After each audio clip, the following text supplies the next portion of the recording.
मुझे लगता है कि आज जो महाविकास आघाड़ी का मोर्चा निकला है, उन्होंने बताया राज्य को कि हम मोर्चा निकालने वाले हैं। उद्धव ठाकरे जी ने बताया, प्रेस कॉन्फ्रेंस ली। वैसे ही हमने भी प्रेस कॉन्फ्रेंस की थी। हनुमान चालीसा का पठन हम इनके घर के बाहर करेंगे। तो सिर्फ अनाउंस करने पे हमें घर से नहीं निकलने दिया गया।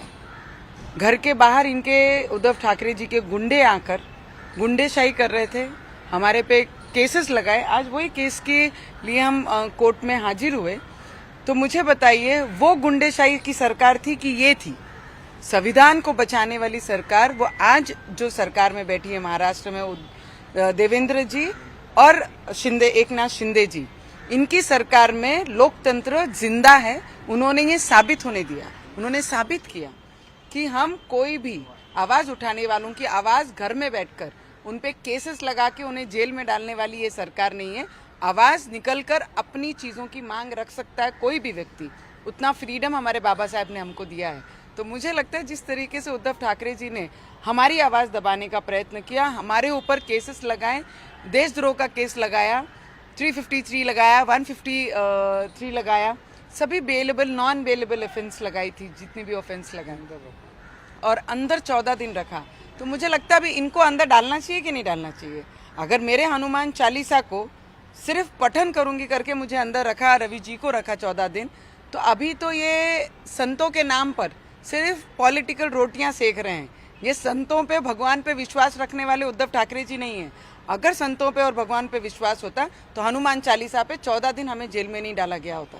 आपको क्या लगता है कि वो तो 5-10 किलोमीटर का रैली लेकर जा रहे हैं, आपने सिर्फ स्टेटमेंट दिया था, कहे भी नहीं थे, तो उस वक्त बदले की कार्रवाई थी?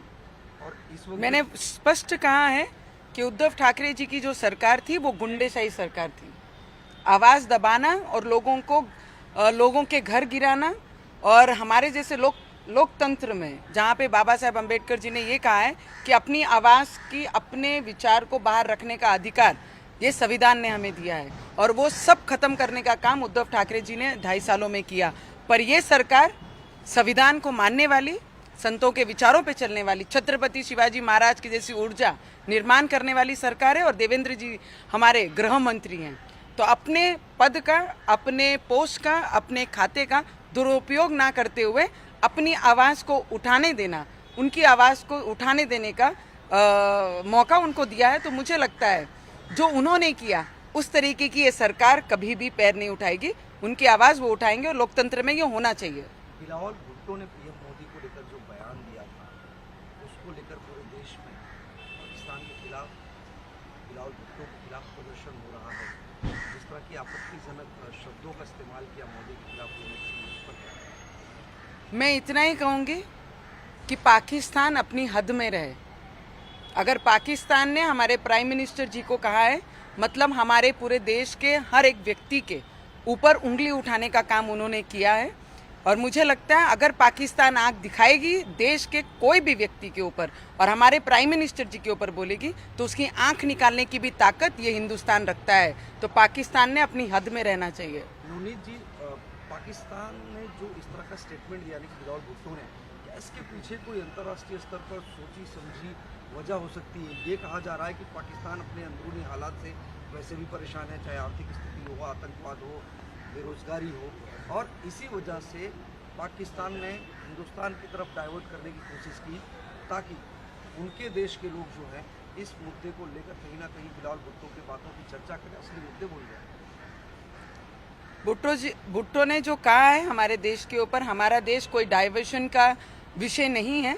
हमारा देश, बिलावल भुट्टो ने अपने देश के विषयों को डाइवर्ट करने के लिए हिंदुस्तान के प्राइम मिनिस्टर पे बोलना किसी भी लोकतंत्र को ये शोभा नहीं देता है।